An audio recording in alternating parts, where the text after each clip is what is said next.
big numbers, but they're numbers, and it allows the opportunity for students to find a track and employers to find that talent. So I know a couple of you mentioned it several times in the youth tuition waiver. I would be remiss if I didn't mention that again. And I think everybody knows, but if you don't, we'll talk about it again briefly. Any high school student that gets involved in registered apprenticeship or pre-apprenticeship will earn the youth tuition waiver for all the related instruction that is written, when I say listed in the registered apprenticeship program offered by our community colleges. Tori, did I get that right? All right. So a great bargain, and frankly, we need to make our legislators say, how come that line item keeps growing really big? So we got to all work together to make sure we leverage that pot of money and make them question that and say, wow, this is a great investment. So there's no secret that the expansion of their pre-apprenticeship program by Stanley County Schools continues to grow because we are trying to give all those students that opportunity for that youth tuition waiver. Question? I just want to clarify, so the pre-apprenticeship, the sponsor for that is actually the school, right? Correct. And I have a loud voice, but I'll go back to here so I don't have to yell. Just like the college, they're serving as a sponsor, but they are not the hiring entity. They too have participating employers that are part of the program. So that's just a distinction to make. However, I guess I'll jump ahead of time a bit. We know that our schools and colleges all have their own employment needs. We have across the state many examples of school systems sponsoring their programs for their own needs. Kristen, are you here? Kristen from Charlotte Mecklenburg Schools.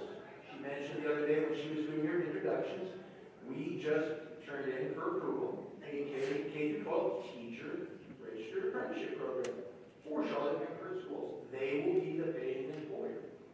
Pitt County Schools, anybody here from Pitt County Schools?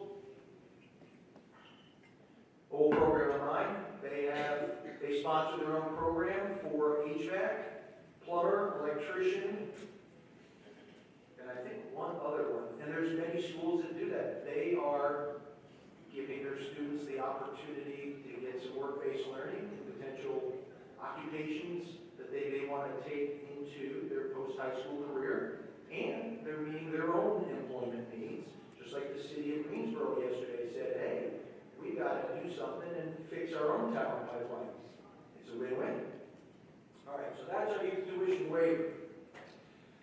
I would be remiss if I didn't mention WIOA for our workforce folks, because a little known fact, the Workforce Innovation and Opportunity Act, WIOA, is out there and able to help qualified individuals, both youth through their Next Gen program, ages 16 to 24, as well as adults.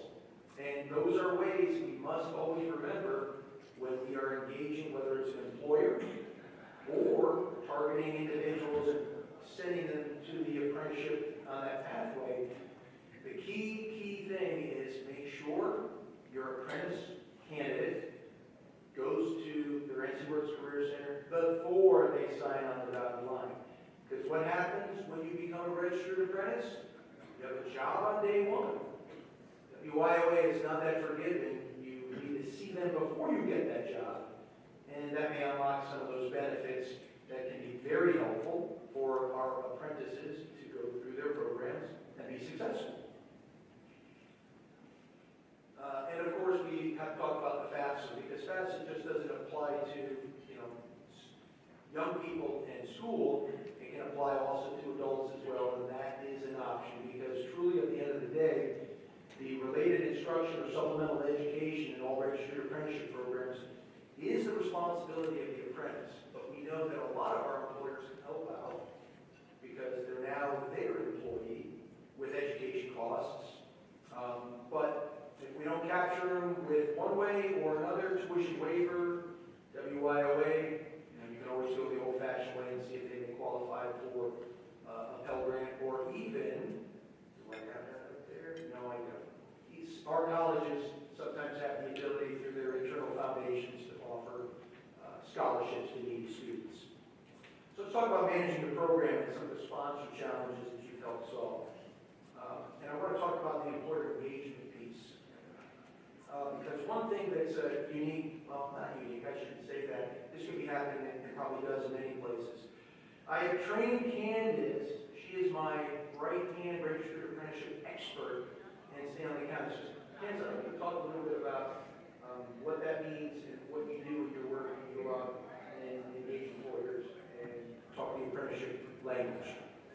Sure. So my message to everyone I come into contact with within the ecosystem, up to and including our program heads, we have 4 in the room today. We have early childhood, machining, biomedical equipment technology, and our business program heads here because we have experienced recent success in these areas. And so my message is send me your leads. So it's almost my role through the Title III funded position is almost sort of like a business development person with college.